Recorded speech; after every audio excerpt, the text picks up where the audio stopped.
Alright, welcome back to the channel, everyone. Hopefully you guys are having a great rest of your day, start to your day, whatever time it may be. This is going to be a pretty interesting video because we might be able to catch the first startup of the ESS Supercharged Shelby GT350. Now, just to recap, my Shelby GT350 was previously Pro-charged, but we switched to an ESS Supercharger. We are going with the ESS G3R head unit with the 115mm pulley. We have the G4 intercooler, and we have all of the supporting mods. Now, we're headed up to Pat Built Performance in New Caney, Texas. I was told to be there around 3 o'clock. Been getting constant spam phone calls. Jesus!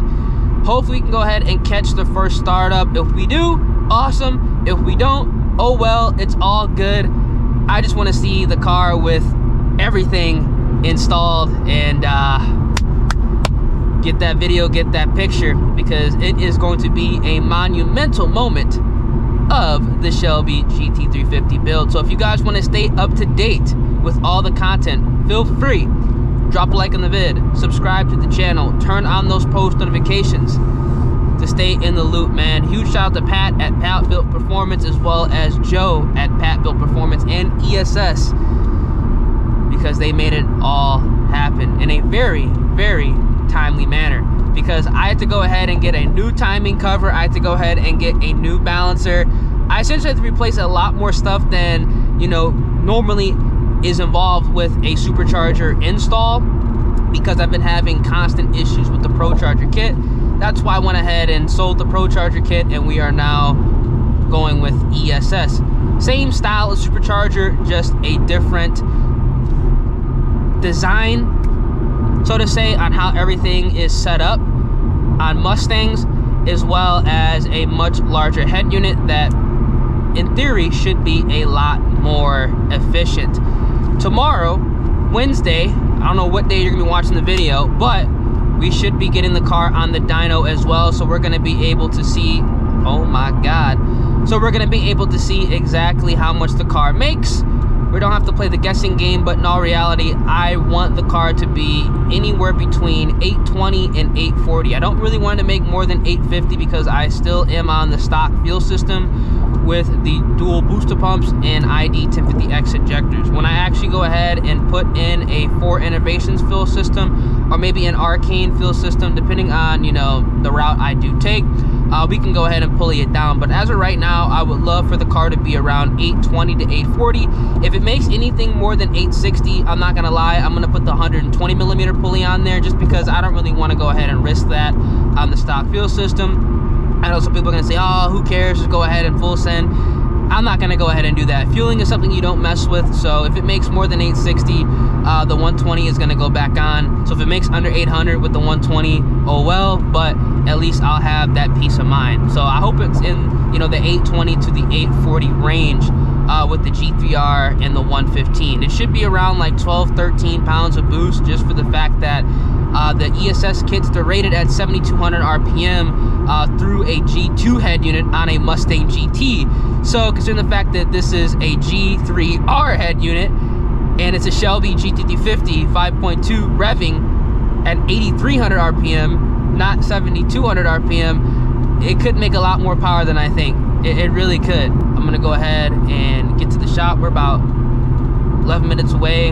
Hopefully we can go ahead and beat the traffic. We can catch that first startup. That's gonna be a dub.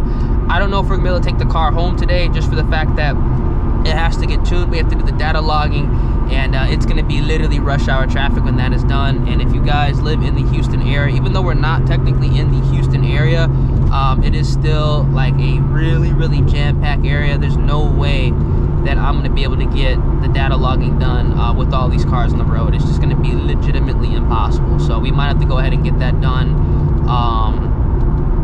Well, honestly, I probably could just put it on the get the base tune, and then just do it tonight.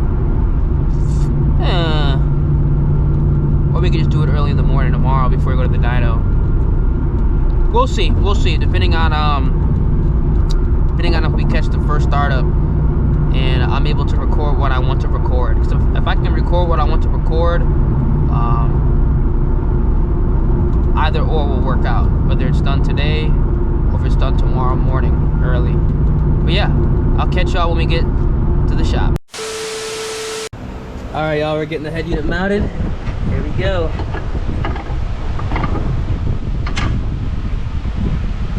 Yes, sir. Hey, it fits. Oh yeah, you got room. Yeah. About to say that G4 that would have been tight. I'm telling you, it would have been pressed up against. It would have been a lot closer to the fan, but yeah, there's people who run them and they don't have any clearance issues, so it would have been all right. Yeah, G3R, big boy. Tighten these down. There we go.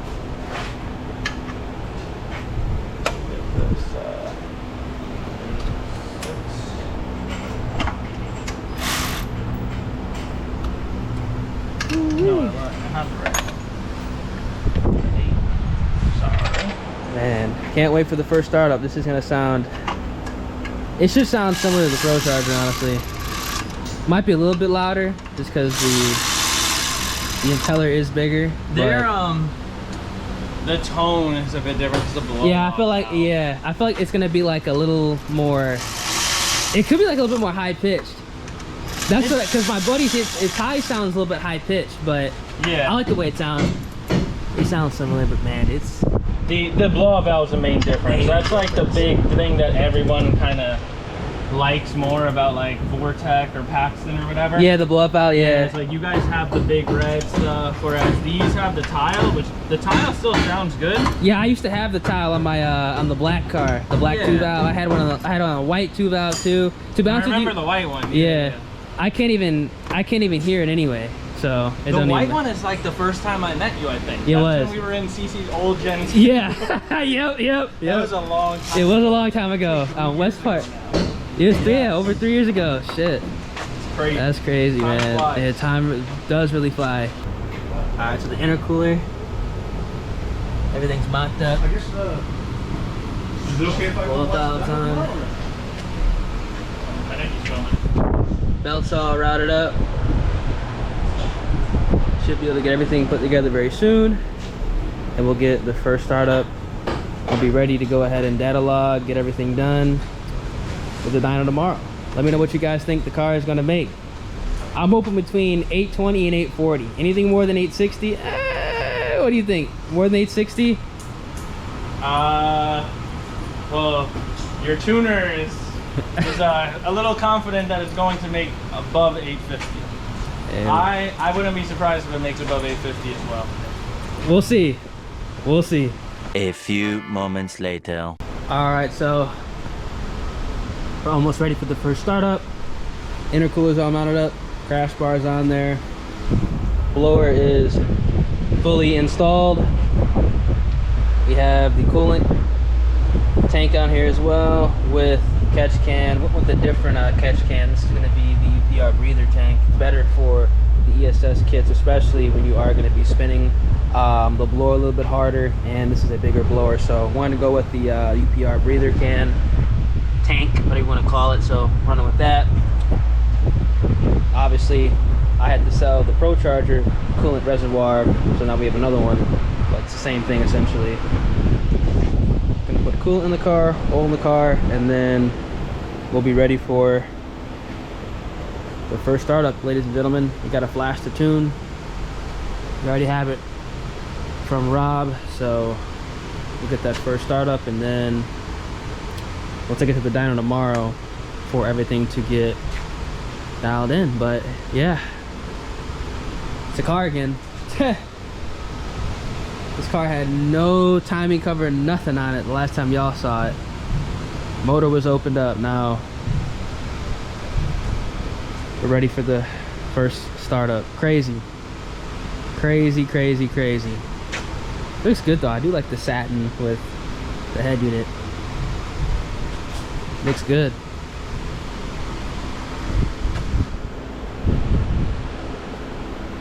Looks real good. All right, y'all, we're about to get that first startup. Oh boy.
just like how it was with the ProCharger.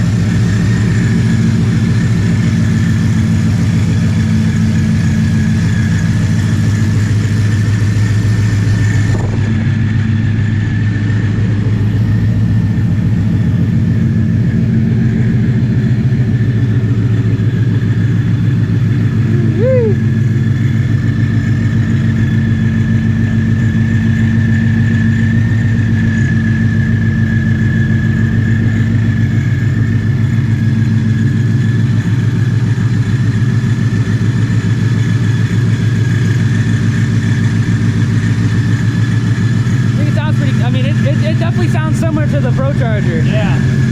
I think it's a little bit higher pitch though. Yeah. I think with the bumper off, it makes it a little bit louder. That's true. The blow-off valve and everything. That's true. You can feel the air coming out of the blow-off valve. Oh shit, yeah. You're right.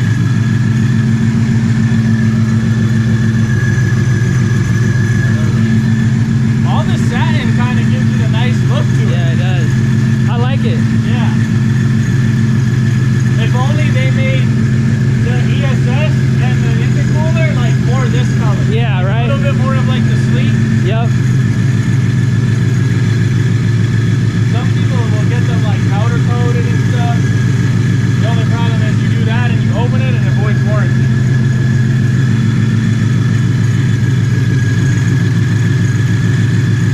Oh yeah. Yeah, I'm all about the performance though, so I mean, Oh yeah. She is dyno ready. Yes, sir.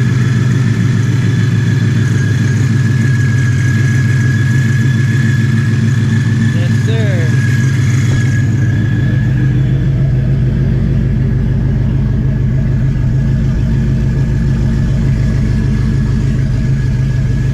I need to get to me 85.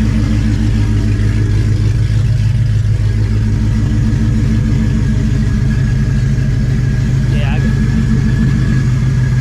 I gotta bring some E85 tomorrow. Yeah. Yeah, for sure. You want E85 or you want C85? Nah, we'll do the regular E85. Yes, sir. That should be good. Hell yeah.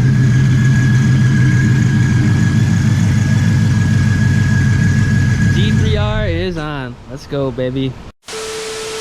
All right, so back at the casa. Hopefully you guys enjoyed the first startup with the ESS Supercharged Shelby GT350. Now tomorrow we're gonna go ahead and get everything dialed in. The car is just on a base file, so we're gonna get it fully tuned and we're gonna put it on the dyno to see exactly how much it makes. Let me know down in the comment section how much you guys think the car is gonna make. Hopefully it makes anywhere between 820 to 840. That's where I hope it makes, but in all reality, it probably will make a little bit more than that. Hopefully the drivability is good compared to the ProCharger setup. It should be good compared to the ProCharger setup, but I'll be able to tell immediately as soon as I start driving down the road. So if you guys enjoy, feel free, drop a like on the vid, subscribe to the channel, turn on those post notifications.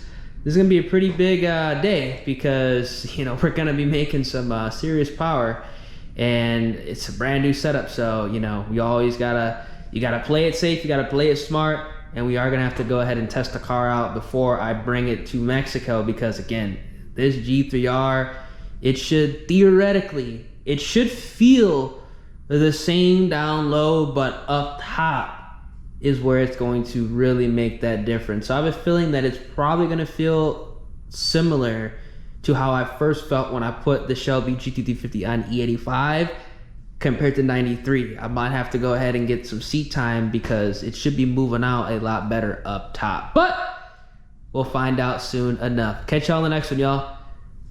Deuces.